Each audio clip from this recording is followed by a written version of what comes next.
welcome everybody. My name is Casey Bowman. I am a red team engineer for the Navy. Tonight, realistically, I wanted to sit down and kind of go over what is the basic, most like the first thing that needs to be taught to people. And we're planning for the RCCE, which is going to start in January. And so the first thought was realistically, it's virtualization, right? If you can't virtualize, you can't practice, you can't train, you can't test, you're never going to get good at any of this. And so because of that, I thought, hey, instead of a big PowerPoint, instead of going over a bunch of stuff, I'm just going to, go through installing VMware. I'm going to show you how to use VMware, how to get the most out of VMware, and answer any questions that y'all have about VMware. Sam, Kimberly, if y'all have any questions at all, please throw it in the chat. I can see the chat off to the side of my other monitor. Come on in. Oh, hey, where's the beard? He trimmed it off. So. Yeah, it is. So we got one more just walked in. But tonight's going to be all about virtualization. If you have a laptop, pull it out. If you've never used VMware, you'll be able to download and try it out tonight. So first thing is, what is virtualization? Right? Everyone has a desktop, everyone has a laptop, a computer of some sort, and it has an operating system on it. Windows or Linux or Mac are the three main popular ones, right? But the big thing is any changes you do to your system, they're pretty much permanent, right? Like you can uninstall something, but it made registry changes, it did things to your system. There are restore points that you can roll back to in Windows. I think Mac has a solution for restore points. I don't know what it's called because I'm not a Mac person. But and then Linux, there's things like time shift and other applications that do it.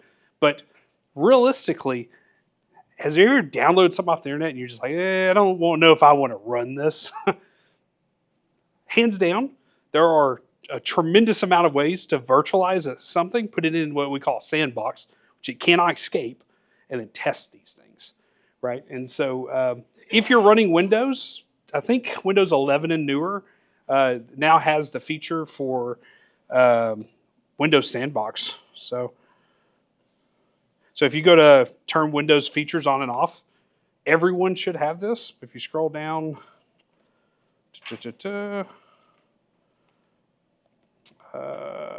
this one's too old. But Windows 11, you should have an option that says Windows Sandbox. Yep, and you'll need to turn on hypervisor platform. Virtual machine platform. So those three things, turning those on is your first step. The sandbox is really cool. I actually just learned about it studying for this. Subsystem for Linux lets you actually run Linux systems inside of Windows virtually. That's really complicated. It works really well, but I'm not going to go into that tonight. But the Windows Sandbox is really cool if you want to check that out. And we'll talk about more of that when we start going through the RCCE course next year. But number one thing is there are a ton of different virtualization softwares out there. Let's see. Of course, I can't see anything because,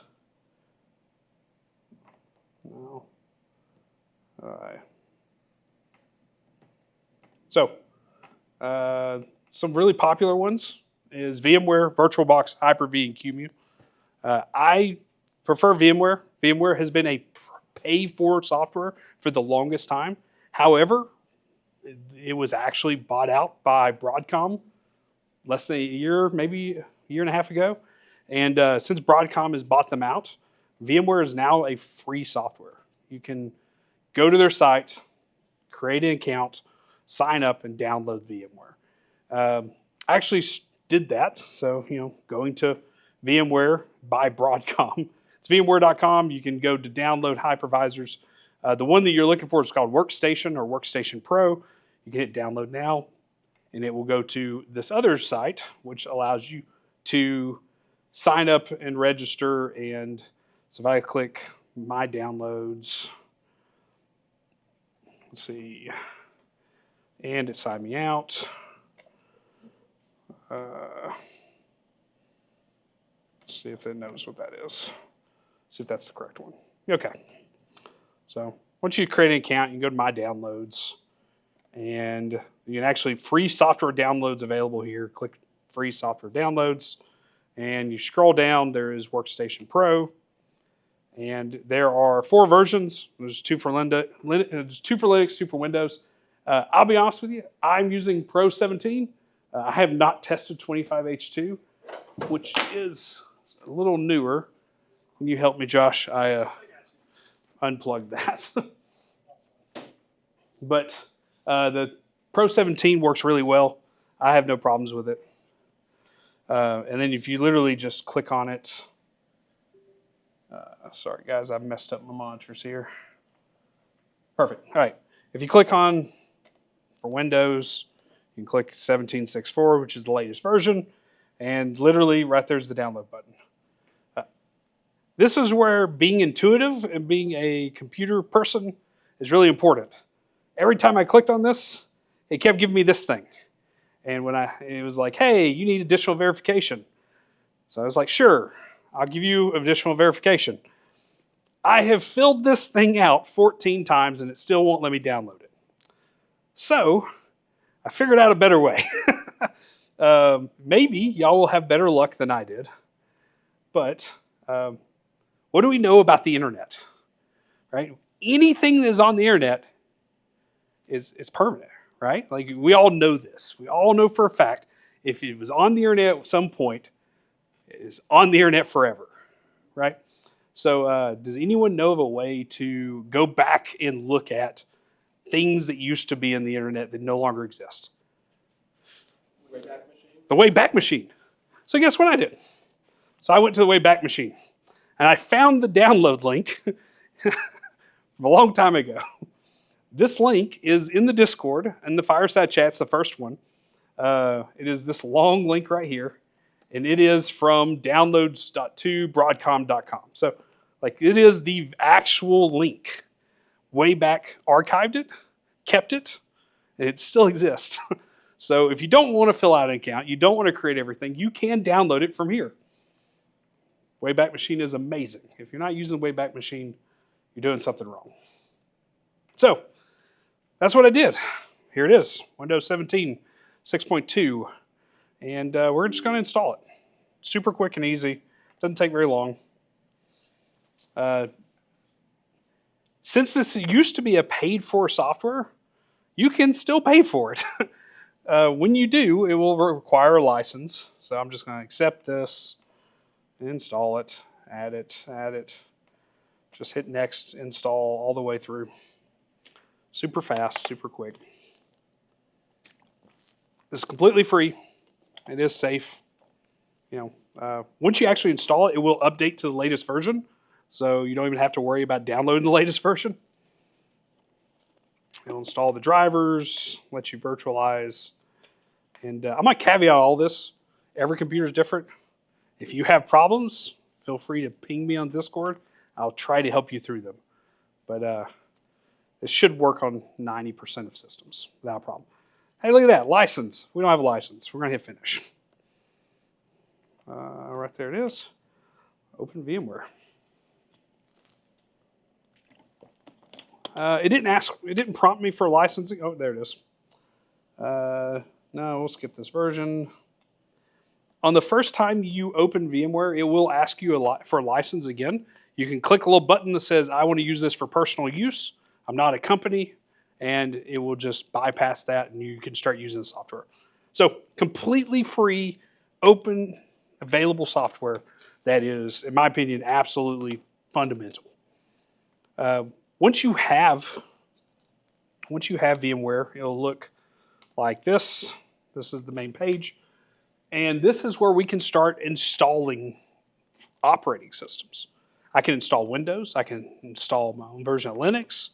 There's ways to install Mac. I have not figured them out just because I haven't tried. But I think there are ways that you can actually install a Mac ISO. But essentially, going through the courses that you're going to start going through, right? If you're going to take the RCT, if you're going to take the RCCE, we're going to do a ton of things in Linux. Ton, right? We're going to do a ton of things in Windows. I advise, spin up a VM. Do them in a VM. See how you can containerize everything you do. if you create a Windows virtual machine and you only do all your banking stuff in the Windows virtual machine, and you create another Windows virtual machine and you visit sketchy websites, do you think the sketchy websites from one operating system can get the valuable banking information from the other? No, you completely isolate those. We can take this a step farther, and we're not going to in this course, but we can start talking about Dockers. In a Docker, you Dockerize applications. Here we're not Dockerizing, but we're virtualizing the whole operating system. Docker just does one application, right? So it's a smaller form of containerization. So you now have VMware. First thing we're going to do, we're going to install something, right? One of my most used operating systems is called Kali. It is a pen testing software. It is for cybersecurity expertise. If you ever go to the Kali website, which is, can you go away? All right, this is Kali website. Let's go back a page. You click download, you come here. You can download all sorts of versions of Kali. There are a ton of them. WSL's Windows Subsystem Linux for Linux. That will run in the background. You can download a Docker container, which I just talked about. There's a mobile version you can put on Android. There's cloud versions, all the things. This is the default version. You download it, you install it as an ISO. But we can skip all of that because we have VMware. We can just download a virtual machine for Kali. And that's what I did. So you click on virtual machines. It says, hey, which virtual machine do you want? We're using VMware. I'm going to click this little download button. It says 3.5 gigs, and we're going to download Kali. Once you've downloaded it, I'm going to show you how easy this is. This is my one that I have. I'm going to, I want to delete it. Let's just do this real quick. I'm going to turn it on, turn it off. I'm going to delete it real quick. Shut down.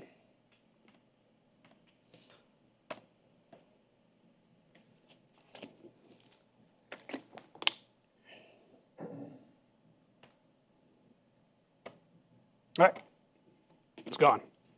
So let's say I went to the website, went here, I downloaded it, clicked the little button. I go into my downloads, and this is my downloads folder. Right there's my Kali download. I just downloaded, actually downloaded the zip. You have to extract it. Does everybody know how to extract from zip file? So here's the folder. This is how simple this is. You go in here, there's this one right here. It says virtual machine, machine configurations. This little button right here. All right. If I double click it, it will open VMware. There it is. That's how simple it is. If I want to start running, I hit play. It powers on the operating system. It takes it just a second. Maximize this. Kali will boot up.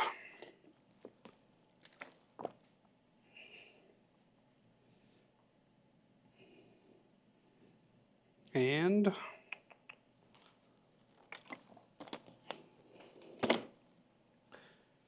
I now have a Linux desktop environment. It's that simple. From here, I can run all the pre-configured tooling. I can do everything, right? Default username is Kali. So the password's Kali, username's Kali. And I am in Linux. Everything I do within this environment is contained. I can open Firefox in Linux and surf sketchy websites. I can do anything I want to do here, even as far as security testing, right? This is incredibly powerful. Once I have this Linux, I have all the benefits that VMware brings. So VMware, since it is an image, it is literally a file, I can at any point pause that file and I didn't shut it down, I just paused it. It's turned off, right?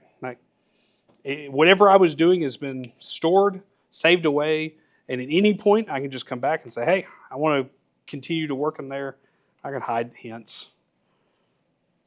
I'll boot it back up. Now, there we go. I'm connected back to Kali. VMware does a really good job of handling all the networking on the back end. It handles a lot of the configuration for you, especially if you can download these fully virtualized like this. If you want to go out and download Debian or Ubuntu or any version of Linux out there, you can install it in VMware, and you'll have to install VMware tools to make it really compatible. It's super easy. You literally once you install it, you right click and you say reinstall VMware tools. It's not going to let me do it right now because it's already installed, but it's super easy. VMware made this incredibly easy. So let me show you another really valuable thing you need to know with this. Let's say I'm going to try to test malware, right? I'm going to put malware on here. It could completely destroy the operating system, but it's a virtual machine. Who cares? I can just wipe it away, reinstall it. Well, one of the most powerful things about VMware is we can actually take snapshots of the system. I can pause it, I can unpause it, I can play it, I can turn it off, turn it on, do all the things. Well, we can actually take snapshots.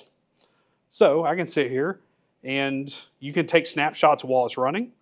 So if I go take a snapshot, we'll call this before stuff, right? It'll create an image of this system. It takes a second. There you go. So here's before stuff. This image, the whole operating system is stored exactly how it is right this second. If I go in here and let's close this, and I start, let's say I start updating stuff. So sudo apt get update. It's going to start updating packages, and I can change the configuration. I can install malware now, and if malware were to break something, I can just go back to my snapshot. I can just recover. Let's see. Let's do sudo apt install Terminator. Will you find it? Yeah, perfect. I love Terminator, by the way. Tons of people out there love the basic terminal. That's great. Terminator is a version of the terminal that is written in Python that is better, in my opinion. So this is Terminator over here on the right. I can't really see my mouse for some reason, but I just like it better. I can right-click it, split it, right-click it, split it again. I've got, ls. I can go in here and, cat or ls documents. And let's do, right. So it's just another terminal that's in there, but Terminator is now installed, right? You saw me install it. Let's say that I installed this and I found out, hey, this is actually a virus. This messed something up, right? I can literally right-click this, go back to the snapshot. It completely threw out what it was doing and took me back to the original snapshot. Imagine playing a video game and every time you're about to fight a boss, right? You take a save state. You go fight the boss you're about to lose, you just restart back to the save state. That's what snapshot is. So if I do Terminator, it doesn't exist. Everything I install, everything I do after the snapshot doesn't exist at this point. This is awesome.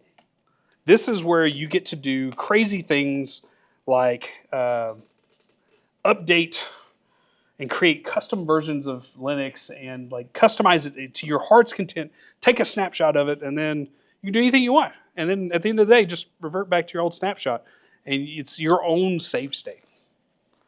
This I use this a ton. I'll be honest with you. This is one of the most common things that I use this for is snapshot control of the operating system. I'm going to do something real quick. I'm going to share something. Can you use the snapshot totally restore, like say you delete the machine, the virtual machine? If you delete the virtual machine, Then the snapshot is not. it depends on where you delete the virtual machine. If you delete it out of VMware, it still exists on your hard drive. If you delete it off your hard drive, Okay. it is gone. You could just hit the snapshot and just put it right back. Correct. Okay, cool. Well, if you delete it out of VMware, you'll have to re-add it to VMware. But you just have to go to the folder and click that little file, that configuration file, and it'll pull it back up. You saw how easy it was. I just clicked it and pulled it in. You could do that even without using snapshot, right? Yeah. You don't need snapshot for that. So if we go back to, here's the file, you'll notice there's all these files. You see the ones that say IC? They end with IC. These get .icks. Those are the current system and while it's currently running. So if I pause it, all the IC files is what's currently doing. If I delete the IC files, I lose what I'm currently doing, and it just has the base operating system. And it's a little bit more complicated. Like in Windows, that's like hibernation. Yeah, it's the same thing as hibernation files. It's a little bit complicated. Like you can pull these open and you can actually like read which ones belong to what. But essentially, all these files are just different points of the data set. So it's file structure, everything that's going on, what's running, and if you start deleting these files, the VM will quit working. You need all of them. Some of them are related to the snapshots you take. So your first snapshot will be everything that you've done up to that point, and then everything you do after that snapshot will create new files. So you can delete some of those, but as long as you keep your original snapshot, you'll be fine. But yeah, you start deleting things out here, you're going to have problems. Did this work? Let's see if this worked. It did not work. Hold on a second. So what I'm trying to do right now is I'm sharing a file from my desktop on my real computer to this VM. And I find that sometimes you have to turn it off, turn it back on again, like you do with everything. But you go in here, hit options, go shared folders. This always enabled. Don't use it. It doesn't work. But if you use enabled until next power off, power on, it will work. All right, cool. All right, so change here. And we run this. This is my own version of Linux. And so what it's going to do is it's going to take all of my files, all my custom builds, everything I have, and it's going to unpackage it. I've built this script, and it's going to unpackage it and start downloading everything the way I like it, right? So for me, I don't have to keep an image anymore. I literally can go every time they add a new update to Kali, I can download the new update, run this script, and it will reinstall everything exactly the way I like it. I think it's pretty cool. It'd take a minute to run. And after it runs, yes, this is hours. I've spent probably a couple days working on this particular script. But it's once I've installed it the way I've got it set up, once it's the exact way I like it, I can take a snapshot, and I no longer have to do this. I can just, and I'll show you something really cool. I just want this to work after it throws an error or two. We don't need that. That's Rust. Who uses Rust, right? I'm just kidding. Rust is awesome. It's a great programming language. So those are warnings. That'll be fine. But this will run. It will install some stuff. Once it gets done installing some stuff, I'll show you some more neat things you can do. But in the meantime, let's add a new virtual machine. So you can literally click create a virtual machine. Just do what it tells you to do. Do the basic. Install an image. We're going to install. Let's install Windows. We don't have a product key. Password, we're just going to make password Casey. And next, see if this will install. I did not test this with the demo gods, so I'm probably going to regret this. But, yep. But this is how simple it is to create a new operating system without a VM. I just download the Windows ISO, which you could do. I included the link in the Discord. So just for everybody's awareness. So I added a link for Ubuntu. Ubuntu is probably the easiest to get into Linux environment out there. Download Ubuntu, play with it, learn how to use it. It's amazing. Debian is probably the second easiest. I put a link in the Discord for this one. I think I prefer Debian over Ubuntu. It's my preferred flavor. There are way better flavors out there. If you really want to get into the weeds, go learn how to install Arch. It's amazing. And also painful. And then, since I am a security professional and I hack for a living, I use Kali. And so it is based on Debian. Yep, and that's probably why I like Debian. But I can skip download Debian and just download Kali, and then I can configure it the way I want it. Outside of that, this does not. So Windows 11 introduced new checks. There are ways to bypass all this. I don't have them scripted up to show y'all. But if I had a Windows 10 image, a Windows 7 image, Windows XP, Vista, you can download all these images free on the internet. You can install them and run them in virtual machines. Everything's pretty safe. They did, yeah. There's still places you can get it. You can sign up for an account on Microsoft and then download it, but it's, well, where else is everything? Wayback Machine. there's a URL somewhere in the Wayback Machine you can download this stuff, right? So, how's this going? Hey, no errors. Would I like to reboot? Yes, let's reboot it. So, What I was saying earlier about your script, that script took 10 minutes to run. mm-hmm. If you were doing all that by hand, that would have been. Oh yeah. If you're doing all this by hand, it'd be crazy.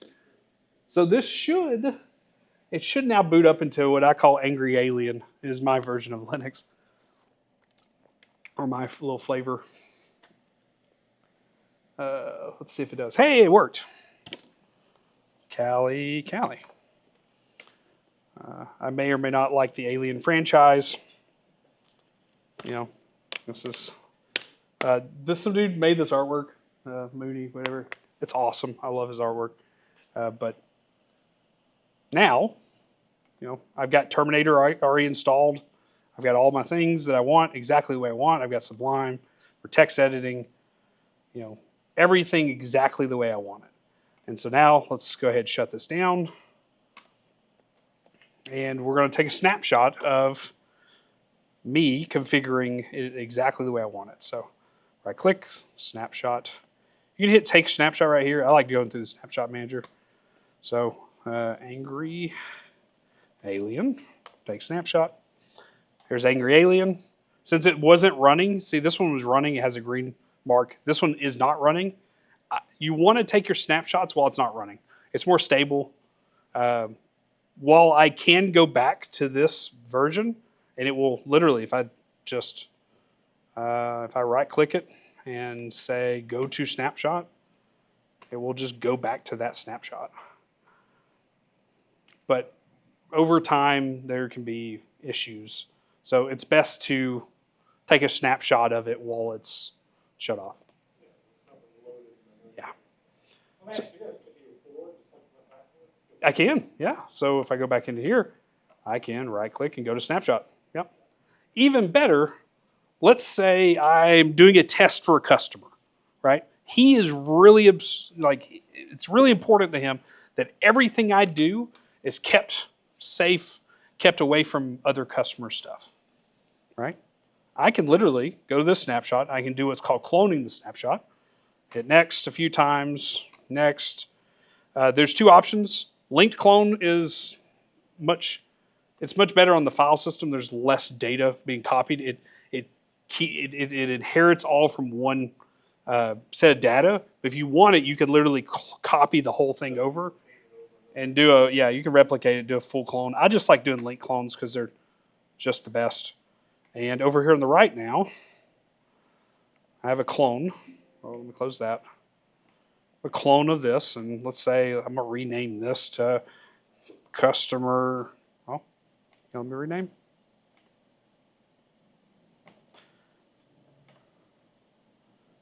I'm struggling with the mouse pad over here. Okay, rename.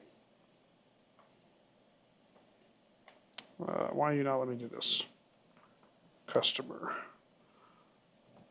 Kali. And so now, while I have the old version of Kali, I have a whole nother version, which is specific to my customer. This is what I do professionally. Every customer has their own operating system. I keep all their data separated. As I'm doing tests, because I do a lot of penetration tests, we'll hack into their network. And if we find anything, like I try to keep everything isolated, protected in their own environments. And there we go. So hopefully y'all can see the value in this. I have some notes that cover everything. So we talked about installing VMware, the operating systems. We talked about you go online, you can find the operating systems. But I didn't mention, once you install this and you go to My Documents, there's a new folder called Virtual Machines. Every virtual machine you make is in here. So there's that copy that I renamed to Customer 1. Here's this Windows Server that we tried to install. That's really Windows 11, but I hit enter too fast and didn't change the name. One other really important thing, it's hard to see, but if you look at the symbols, this symbol is a little different than those symbols. That's the base VM. This is a linked clone, so it has a different symbol. So you can kind of keep track of where everything is. But there's another layer to this, which is really powerful that a lot of people don't know about. And not only can we control the operating systems, we can virtualize and create entire networks in the background. I can create an entire network using this virtual network editor. And in here, you gotta reboot it with admin privileges. In here, I can say, hey, everything connected to VMnet 0, you're bridged straight to the internet. I can create a host-only VM, so you can only talk from the VM to the host. Can't talk to anything else. I can use network access translation, NAT, to NAT through the computer to get to it. Or I can add a network, and I can just pick any network. Let's just do this one. And I can give it its own IP range, segment, subnet, and say, hey, everything on this network can only talk to anything else on this network. And so I can build out a whole range. I can say, hey, install a Windows system, put EDR or some sort of antivirus on it. And that's my test customer system. Build out a server. Let's install Active Directory on it. Let's stand up fake users and fake accounts and all that. And then let's install Kali or Linux of some sort. Let's try to hack these computers. This is how you do this safely, right? And then I can build out a virtual network that says, hey, these 3 computers can talk to each other. They can't talk to the internet. And utilizing this virtual network, we can actually, hack these computers safely, legally, correctly. And so there's a lot to this. How you configure it. You can choose the subnet, the submask. You can turn on DHCP, so anything connected to it automatically gets an IP. Just leave that stuff on. Just save it. So I made VMnet 6. I'm just going to hit apply, hit OK. And I'll show you how easy it is to, once it saves, hit OK. And so I can go to customer Kali over here and go to settings. And I can say, hey, currently you're connected to NAT, but I want you to go to custom one, and I want you to go to VMnet 6, which is host only. Hit OK. Now it's on that network. It's that simple. It's like I plugged in a cable to it, right? And I can do this. Absolutely. This default, supposed to install 5 VMs on there Yep. without touching the virtual network. Mhm. Each one default NAT, each one goes out to the internet, but they all Yep. independent of each other. You can't network those 5 unless you go ahead and set up. No, the basic NAT will allow you to communicate to them.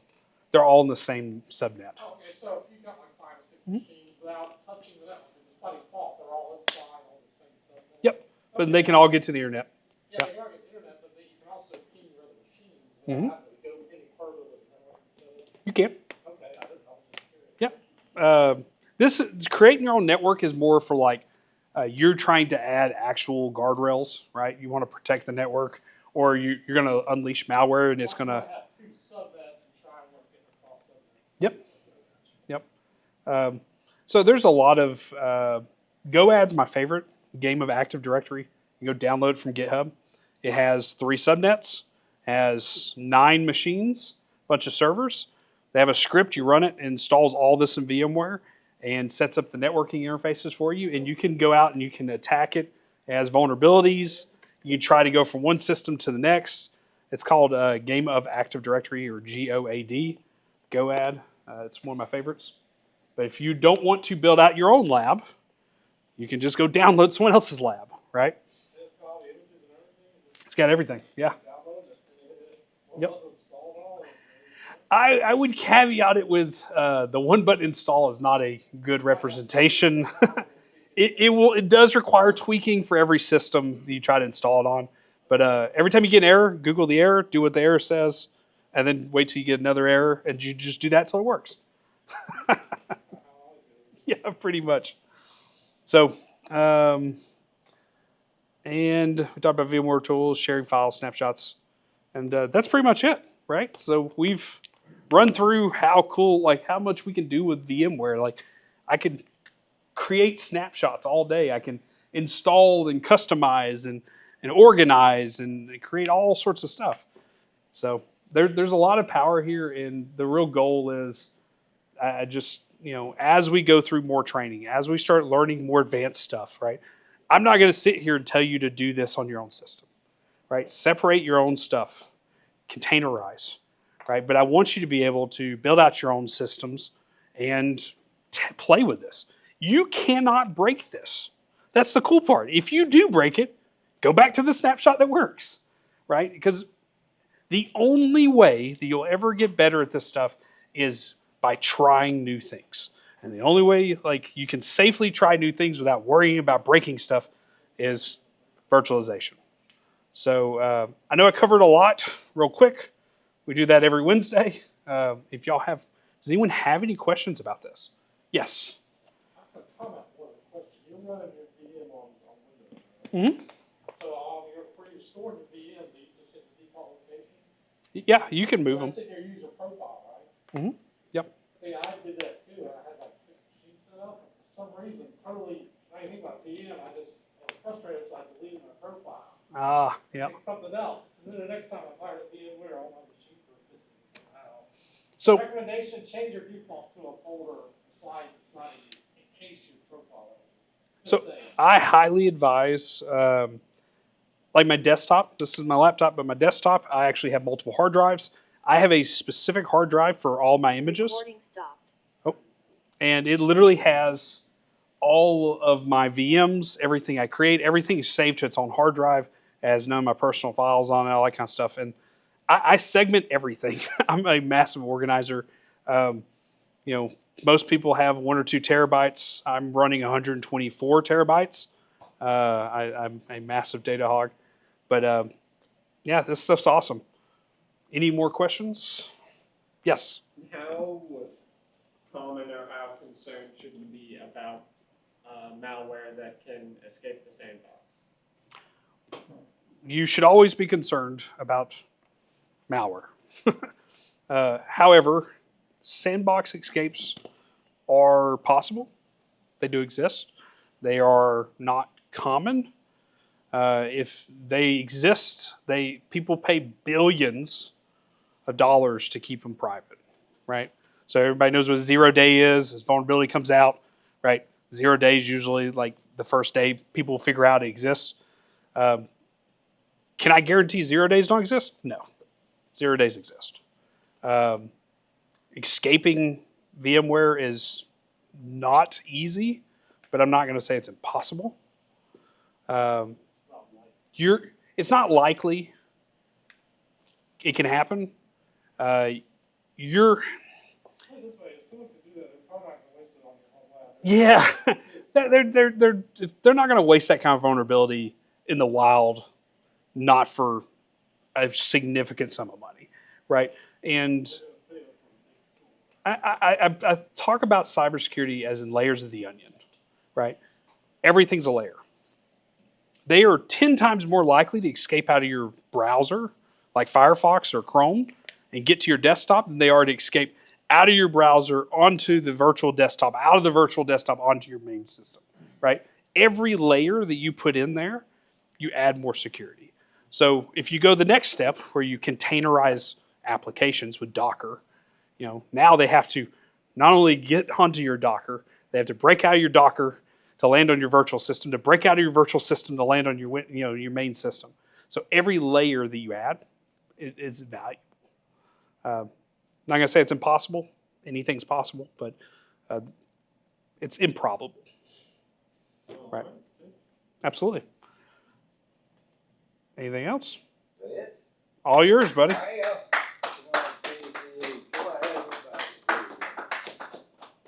Casey, thank you very much. Of course. Appreciate it, man. Always, Yeah, man. That's great what I'm here job. for. Yeah, appreciate it. Hey, class, what are you doing, Josh? You're asleep. So anyway, Casey, really appreciate it. Casey's going to be teaching the RCCE, which will be in here every Tuesday night.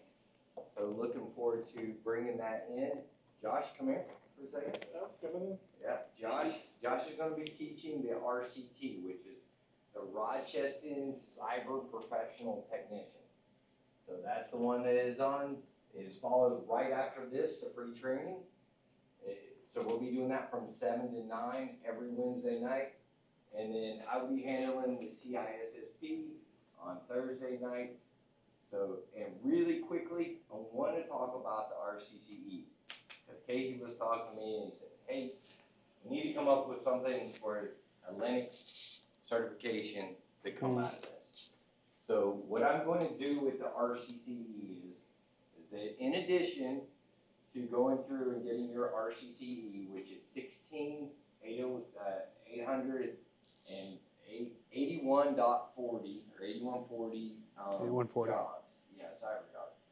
So in addition to that going through, you'll also get an LPI Linux certification, which is LPI 1. We just partnered with LPI, so I just got 25 vouchers. So we're ready to go with the Linux side of that. So, and I want to just basically share that over to everyone that's doing that. So we're going to do that in addition to that. So you're going to get the LPI level 1, LPIC level 1, we get the RCT certification as well, and the RCCE in a year.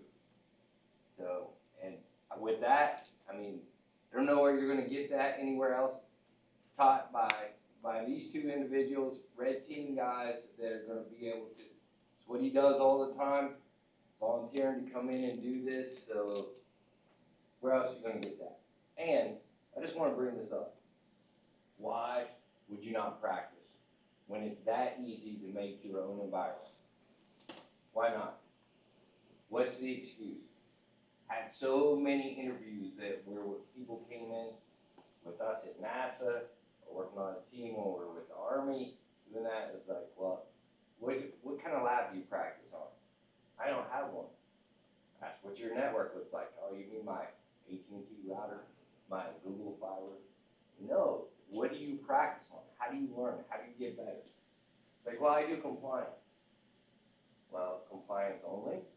How do you know when there's a vulnerability or you're not meeting a control? And it's one of the technical controls. How are you helping developers? How are you helping the sysadmins fix those problems, or the DBAs, the database administrators? You have to have those technical skills. And just be, hey, let me run the checks, let me hand over this checklist, you guys fix this. That's not what a cybersecurity professional does. That's not what a cybersecurity engineer does. So it's a little different.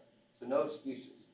No. Absolutely none. It doesn't cost you anything. It costs you the price of a laptop that you probably already have. You do this on any system. Any system. Desktop, laptop. So check us out, covenanttrainingcenter.com. Then go to the contact us. If you're not already in our environment with us, then make sure that you get on there and just fill out I think it says, speak with me, which it does come to me.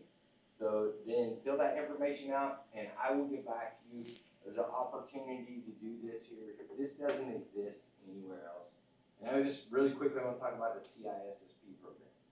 Since September, I've had 3 different students go through this and get only 100 questions.